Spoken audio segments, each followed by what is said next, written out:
Hi everyone, welcome to the next video, part 3 of our winter Christmas wreath, and we're going to be doing, as I said, the ivy to start with today.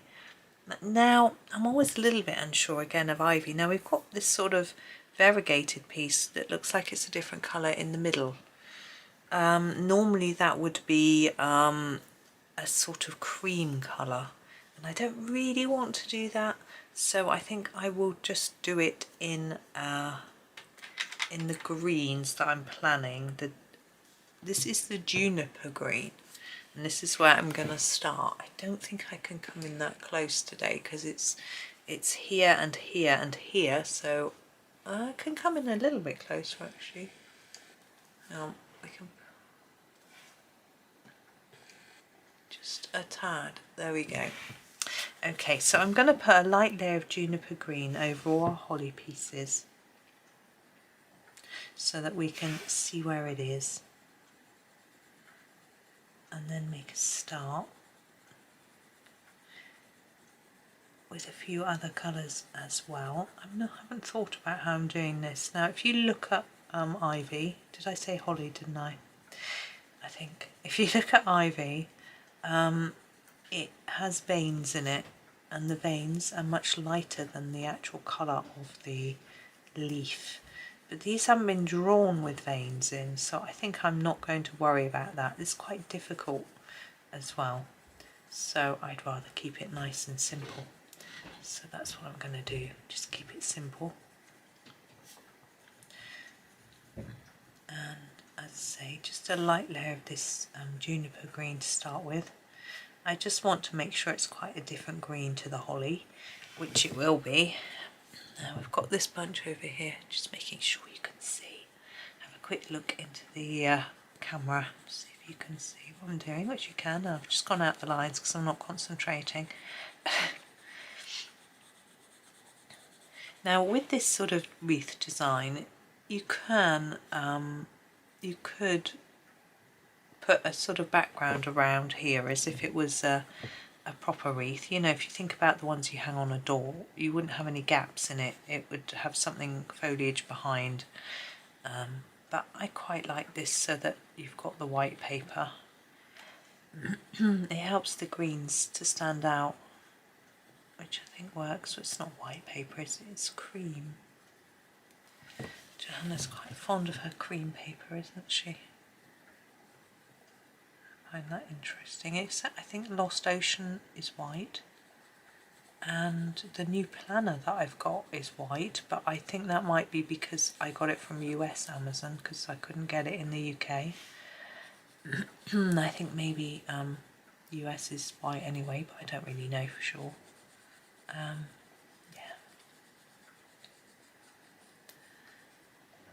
These little leaves I'm going to colour the same as the larger ones. There we go. So it's our base layer. That's missed a bit there. And now I want to go quite dark with the pine green. I'm trying to think about what I'm going to actually do. I would do the stem a little bit darker. Maybe I'll just start it darker here, coming up from the stem, and then just fade it a bit. And same here, so a little bit darker at the base, then fade to the tip. Excuse me.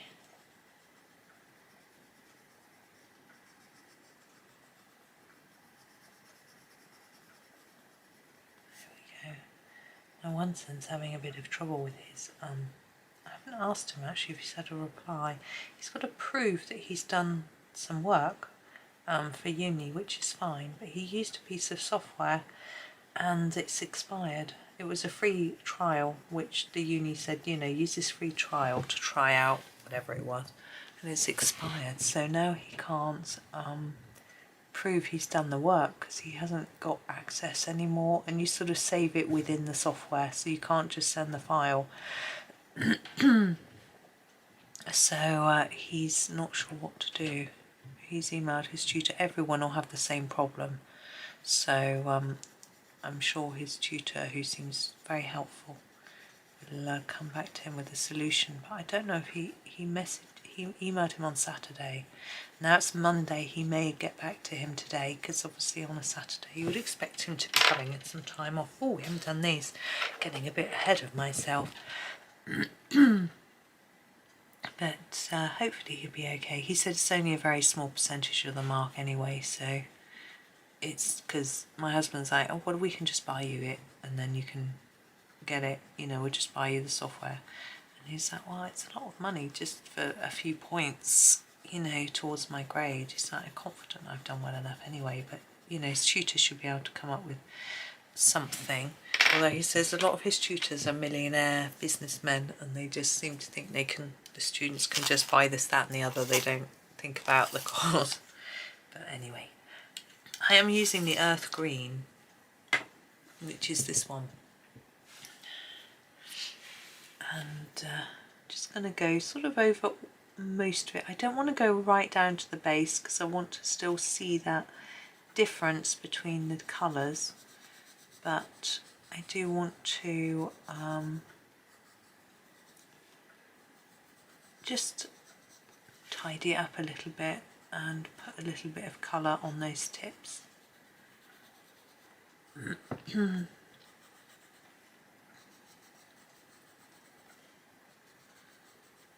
Like that. Then just work through them all, doing the same thing.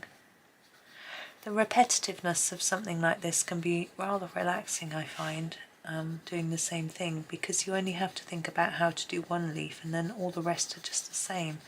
So you don't really have to think. Now at this time of year you can have a lot on your mind and you may need to be processing your thoughts. Excuse me, you know, thinking about what you're cooking, what you're shopping is going to be, what gifts you're buying, all that sort of thing.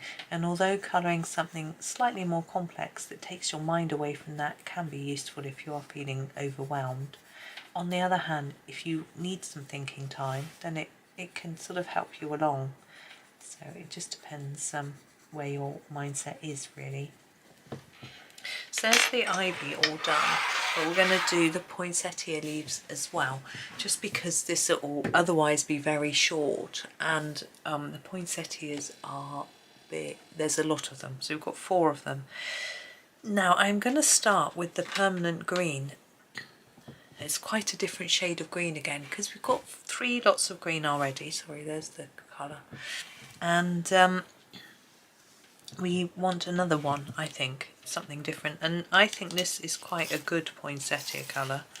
I think it does look like the right sort of green.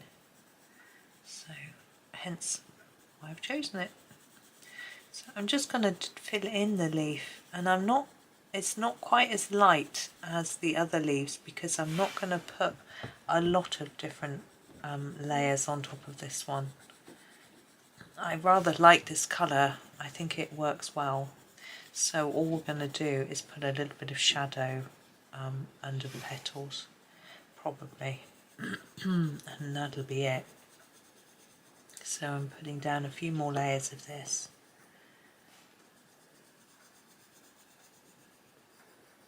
I feel like I should be listening to some Christmas carols, probably not on video, but a bit in a minute. When I'm going to wrap some presents in a minute, so I shall put some on. I've got to do it in here with the door shut so nobody can see what I'm doing. Problem is they take up more room once they're wrapped, but I guess I can put them out in the hall. People are usually quite well behaved and not peeking.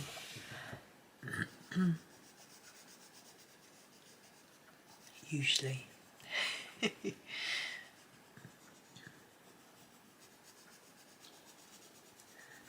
Some of them are quite big things, take up quite a bit of room.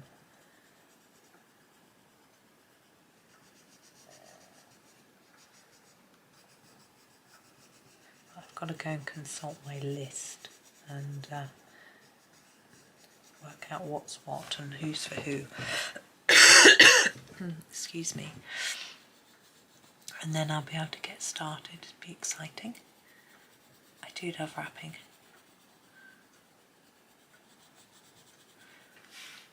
There's nothing nicer than seeing a pile of beautifully wrapped presents under the Christmas tree.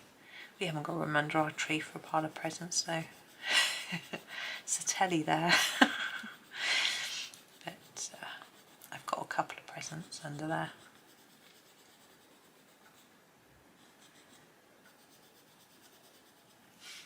Yeah, when we were little, no presents were ever under the tree.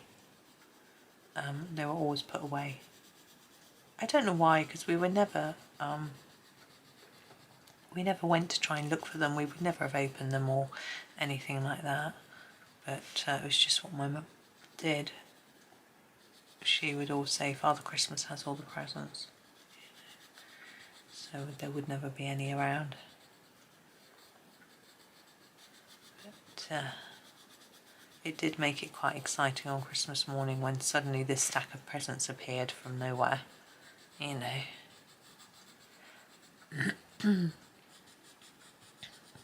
It used to be a lot. But my mum likes to buy lots, or she used to like to buy us lots of small things, you know. She had lots to open, rather than just buying one big present, which is what some people do. And I remember it was quite a shock to my husband first Christmas, because he used to get one present, you know, give and get one present with his parents, and to see the amount of presents was, and some of them were massive. I think my sister, when we didn't have our first Christmas together when we were first engaged. We weren't engaged then. So he went to his parents, I went to mine. But the following year, I think my sister had her daughter. So there was, and my mum had bought things like a high chair, huge, and wrapped it up. So there was a huge pile, very big things. Babies' presents are always big, aren't they? Okay, so we've gone over all of the leaves, and now I'm going to use a darker shade. I'm going to use the permanent green olive to just add a little bit of shadowing. I'm going to start here, and it's going to go along where the petals are, and then where the leaves overlap, and then just fade it up a bit.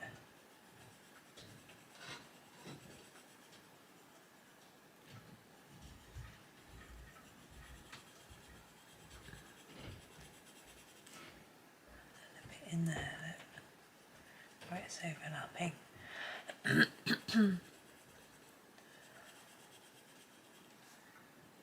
So all the way around like this. Go down here next. Doesn't matter what order you do it in, it's all the same.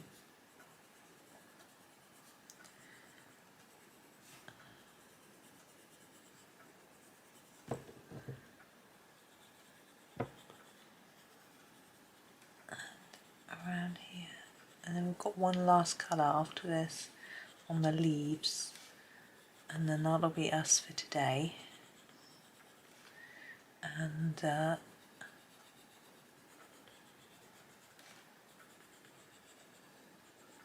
so you've been doing any Advent colouring? Because I was doing Johanna Basford's Small Victories Advent Challenge, where she was saying to do a little small victory a day. I've been doing that. And I've been doing Rita Berman's postcards. She sent me 24 postcards for an Advent. I've been doing those as well. I have been sharing them on my Instagram page, so you may have seen them there. But if you haven't, don't worry, I will be showing them. This is the leaf green. No, that's wrong. Light green. The light green. I'm just going to go over them all with the light green just to tidy them up a little bit, not going all the way to the base. We're just filling in the gaps and neatening it up a bit.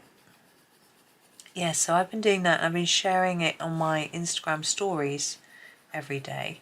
But the postcards, when I finish the book, I will do a completed book flip through of postcards. I don't normally do that with postcards because I normally send them off to people.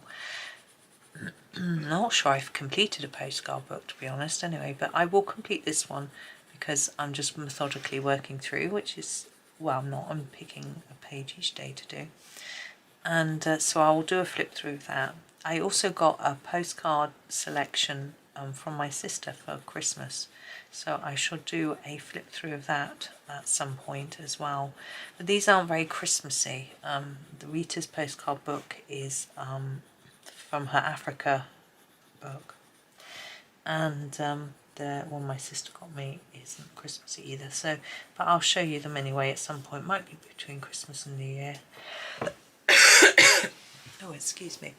Right, so now we are done with those. I'm going to come in a little closer just to show you a little bit.